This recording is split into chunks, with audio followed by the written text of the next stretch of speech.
Hello everyone and welcome back. My name is Dan, and as always I'm bringing you the best weekly analysis. As you can see, I'm in a different type of scenery at the moment. I'm at the countryside, back home in my home country, Serbia. So you will hear a lot of different noises. You will see maybe some flies going and flying around. I can't stop that.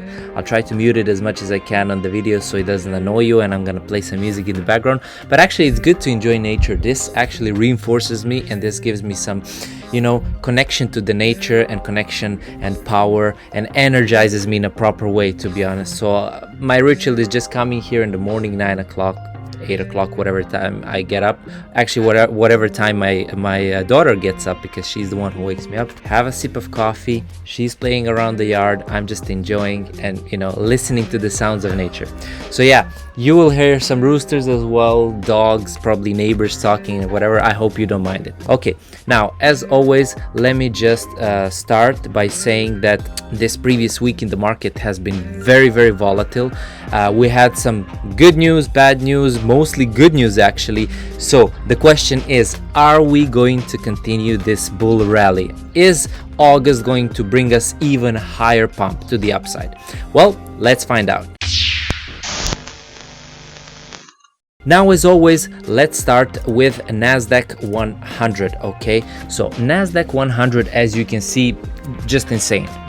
We've been just going to the upside. When I said in the last video that are we actually finally breaking down, I was wrong, I have to admit it. This looks extremely bullish again to me. Okay, now why was this bullish? Well, what did I tell you? What is the one precondition to go and continue to the all-time highs? Well, the earnings reports were good. Microsoft had actually good earning reports, and then it went in minus in the after hours. Later on it recovered a bit. Meta had great results. Google had great results. They all ended up in green. So all these tech companies who are actually carrying Nasdaq 100, they ended up in green, and that is the reason why we ended up this week in green, right? So I actually thought that their earnings results will be a little bit worse, but they weren't. They were quite good, and therefore we ended up the week in green, and it will continue in the upcoming week, because on Thursday, and I'm going to talk about it later, we have we have Amazon and we have Apple, the two biggest companies remaining, right, reporting their reports. So if they have good reports, this rally will continue. So based on that, I'm not going to go over too much in the technicals. I already said it too many times. We're still in the overbought zone on Nasdaq. We're sitting at RSI around 75. We still have the hidden bearish divergence on Nasdaq as well. And as you can see, this weekly pivot level here, 16,010 or whatever, the previous high was actually 16,060. This remains now to be retested, right? So we need to retest this level over here, and let's see what's gonna happen. So I would expect, let me just zoom in a little bit further, I would expect in the next week at least to retest this previous level, and if we manage to break it, then to retest it back and go all the way to all-time highs. All right, so this is just my observation. Now what can happen is that we can create a double top here. We retest it and then go all the way down, right? So these are the two things that can happen. Now we are in the middle of nowhere. I would not take any trades right over here, right? So this is in the middle of the nowhere for me. Yes, you might, okay, let me just zoom in, let's say on 4-hour chart. Yes, you might take some short trade if you want to risk it out of this previous level, right? Because we did have some level over here, as you can see. Let me just mark it real quick. Yeah, so you could potentially, because we tested it once, we tested it twice, we tested it 3 times, and we didn't manage to break it. So you could potentially take a small day trade, short trade from 15,900 or so, right? So this could be one of the options. However, this still for me is in the middle of nowhere, right? I would want to see it retesting this level over here and then either break it and come back down and be a typical false break. So this is one option: go break and come back down as a typical false break, okay, or break it, retest it, continue all the way higher, which would be just a true break. We call it a true break. Okay, now as I've said, all of these things will be driven by what? By fundamentals. So if the fundamentals are good, meaning if the earning reports are good for Apple and Amazon, what is going to happen is this: break, retest, go all the way to all-time high, continue to all-time high. Now, another thing is August is actually quite a bad month for stocks, and a lot of the people are expecting a big volatility month in August, and we're gonna cover it later. So just a small recap, I'm not gonna go over too long. We can still go to all-time highs, and on the other side, of course, we can just create a double top here and go all the way back and finally start this bigger correction that I would love to see. The thing and the fact that I would want to see a bigger correction has nothing to do with the market. The market does not listen to me, you, or anyone else, right? The market does its own thing. So from here, I was bearish, I was very bearish, and I was expecting a pullback for a longer period of time, but we just have good news piling up, good earnings reports, companies doing good, economy doing good, inflation going down. So at the moment there's no too many things that can drive the price down. If it should have been gone down, it should have been at the last meeting where Fed did the 25 BPS rate hike. However, they were not adamantly bearish. They were not too bearish, and that's what I didn't like, and that's why the market reacted the way it did. That's why we just continued all the way up, because we had earnings reports. Fed was kind of bearish, but not too bearish. I want to see it being very, very adamantly bearish, which they weren't. Okay, they were saying something about, yes, we might have some further hikes down the road, that's a possibility, we will assess. No, they should have said, definitely we're not cutting the rates anytime soon, not even beginning of the next year. We are going to 100% have another rate hike.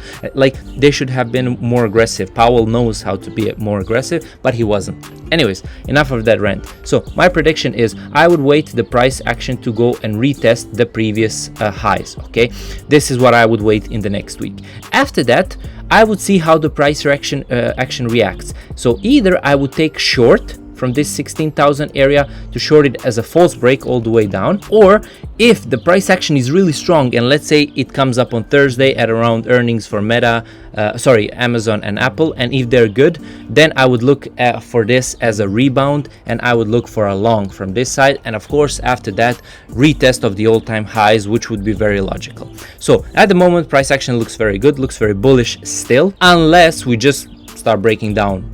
I mean, that's how market works.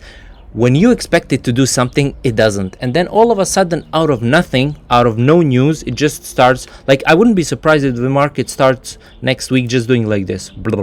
Just crumble down. Like, from nothing, right? There's no big news, everything is ended. But I wouldn't be surprised. Anyways, now let's move on to some Bitcoin, right?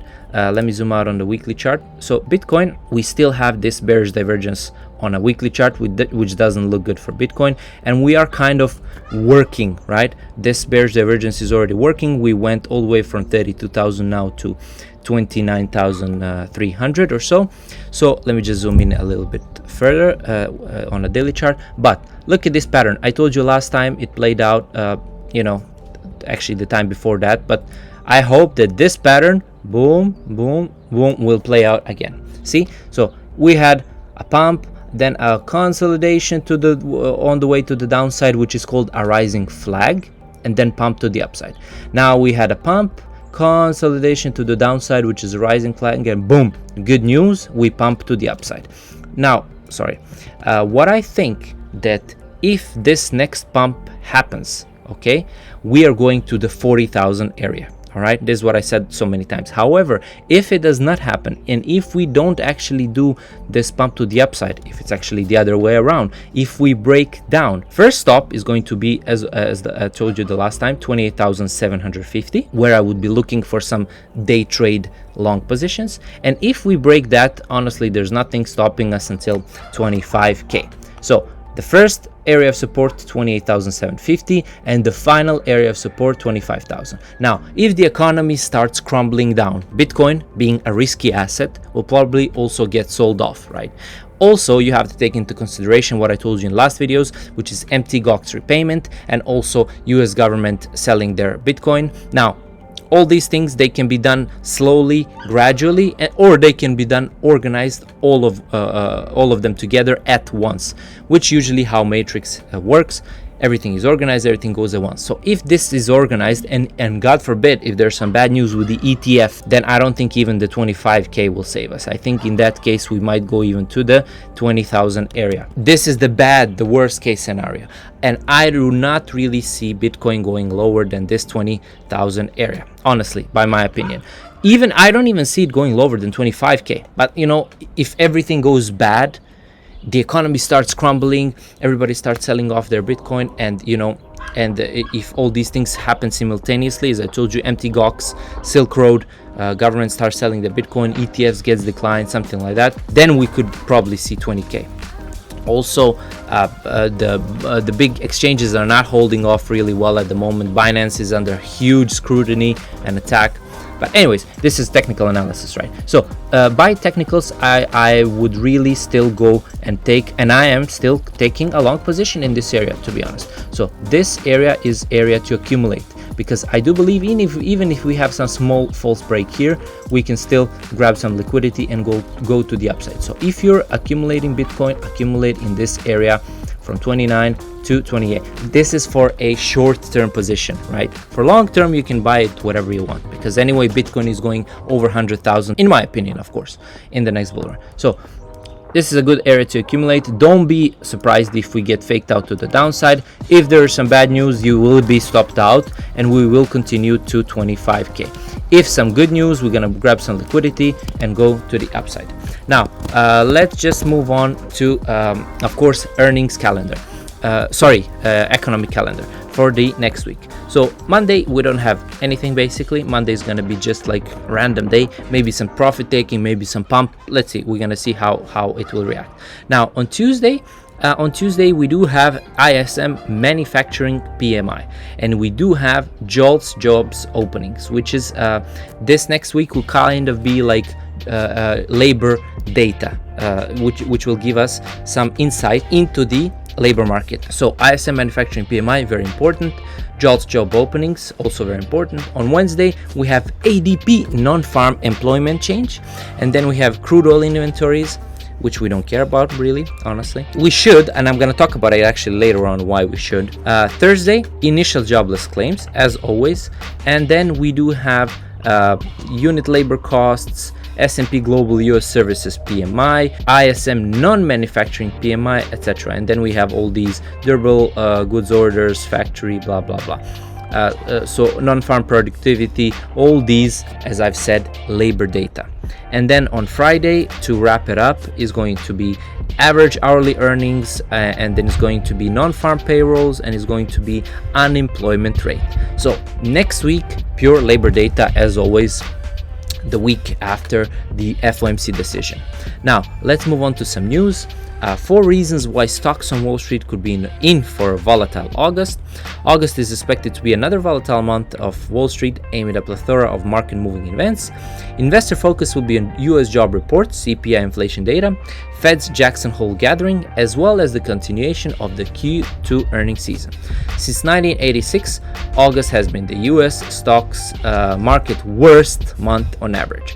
And now there's some analytics, etc., and unemployment rate, what's coming up, CPI data, consumer price index, etc. So it's just a pure analysis. Now, basically what he said here, since 1986, August has been the US stock market's worst month on average. I really hope this will remain true.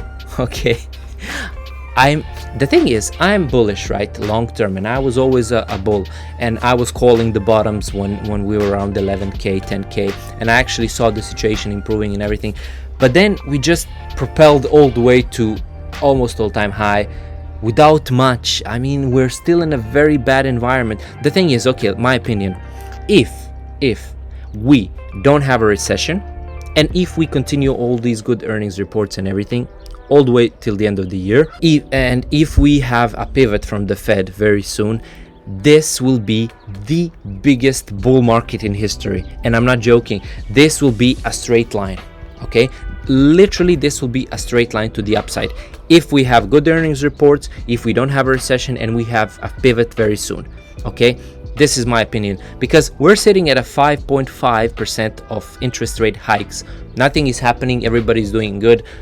Yes, There's a background story behind this. Analysts are lowering expectations for the companies to look good. That's one thing, correct. But still the companies are making money, right? And we're gonna see that by the end of the year. I'm just waiting for someone to miss their earnings reports. I'm looking at you, Nvidia.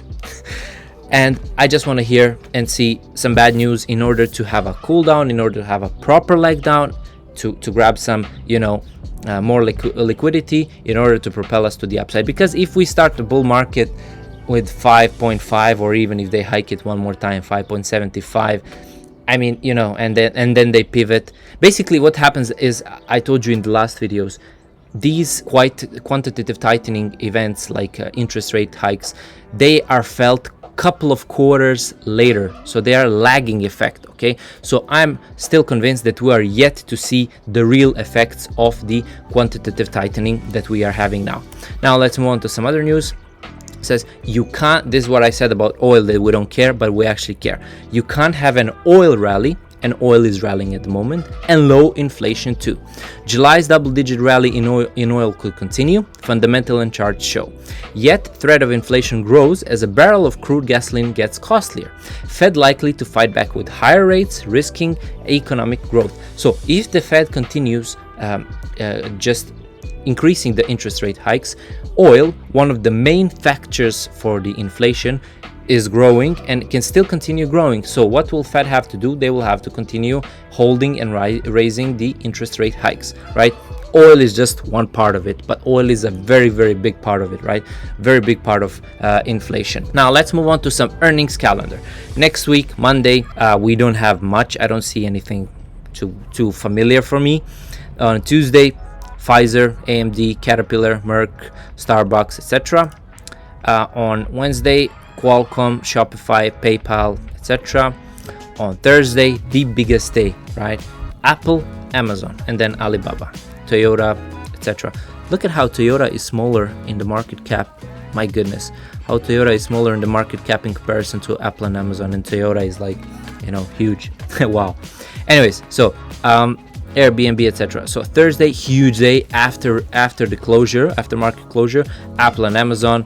It will have a huge impact on Nasdaq and S&P and huge volatility. Friday, Berkshire Hathaway, Sony, etc. So earning reports Thursday, big day. Apple, Amazon, if they do good, we continue to all-time highs. That's just my opinion. You saw what happened to Meta. Meta just exploded on good earnings, right? That's what's going to happen if Apple and Amazon have good earnings as well. So we can't stop it. Just don't fight the trend. I kind of, from time to time, like to fight the trend. I like to be, the reversal guy, but this is just, there's no logic in it. So I'm not going to fight it. I'm going to let it play out, and I'm going to wait and tell me what it wants to do. Now let's move on to some crypto news. X's ad revenue sharing, crypto payments on the horizon. Should Elon Musk's platform choose to introduce crypto payments in the future, Stripe's on-ramp service could prove beneficial. By the way, guys, you probably all heard that Twitter is now relabeled as X, and Elon Musk, being Elon Musk, super smart guy. I really think he knows what he's doing, and I really think he's gonna make a big thing out of X. And because he's so pro crypto, right, or crypto friendly, I kind of sense a smell of Doge in all of this stuff, right?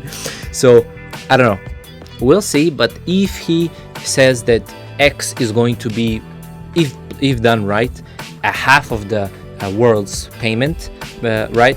I mean, probably he's going to involve some Doge and some other cryptocurrencies in it. Maybe even revenue sharing is going to be done in Doge, whatever. But Doge has a huge inflation rate, right? For the people who don't know, Doge has an like crazy inflation rate, same like XRP and everything, which means that the coins are constantly being made and pumped at a certain rate. So it's very hard for Doge to propel to the skies if the demand is not huge, right?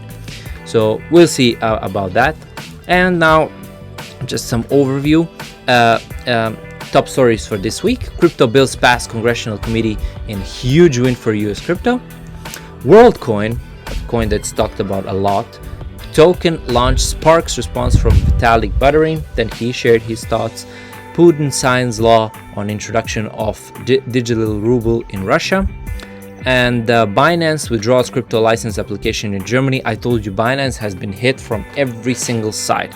They've survived so far as a number one, but to be honest, they're hit so hard from every single side that at the moment I think they're gonna be dethroned very soon. If not, they're gonna remain the best crypto exchange in history if they survive all these attacks from absolutely everyone. FTX's Bankman-Fried, who's still trying to be relevant for some reason, seeks gag order for all witnesses in criminal cases. Anyway, this moron, I shouldn't be even reading any news about him. He should just go in and rot in jail or at home, whatever he is at the moment. We see Bitcoin as an asset that has probably the best potential for growth of our capital reserves at the moment. This was said by Paul Brewster, CEO of Luring Hut. Now you have winners and losers, etc. Okay, what I will do now, I will just give you my final thought on everything, and that is, we can continue to all-time high. Definitely from here we can. There's nothing stopping us. If Apple and Amazon have good earnings reports, we already had FOMC, we already had all these decisions, we can easily continue to all-time high. However, if Apple and Amazon fail and all these big other companies start showing very bad earnings reports, we can finally create a bigger breakdown to the downside. Is that going to happen? I don't know. We're gonna see. So if the chart is telling me that it wants to go to all-time high, I'm going to be trading it in that direction, right? If the chart tells me that it finally wants to break down, I'm going to be trading in that direction. Pay attention to the job reports, pay attention to employment rates. So all of this is related to the stock market. Just follow, nothing much to be said. I already showed you the chart, so nothing much to be said. We're just following the trend now. As for crypto, I'm really expecting a big move very soon, either to the upside or to the downside. Now, the momentum so far has been to the upside, right? With some very bad news. And let's see how the momentum will continue. Are we going to have this simultaneously attack on crypto all at once? Or it's just going to be a non-event, right? Like buy the rumors, sell the news. We're gonna see about that. However, I am really hopeful that we're gonna have a huge propellant to the upside at around 40,000 area. That will be perfect, and that will be marking a first target profit for me as for Bitcoin. Otherwise, on the downside, as I already told you, first point is 28,750, then 25,000. Nothing is stopping us in the middle, and even if that breaks in some worst case scenario, 20k I do believe is the worst case scenario for Bitcoin. Anyways, thank you so much for watching, and I hope you will enjoy your day as much as I will. So see you in the next one, and have a great day.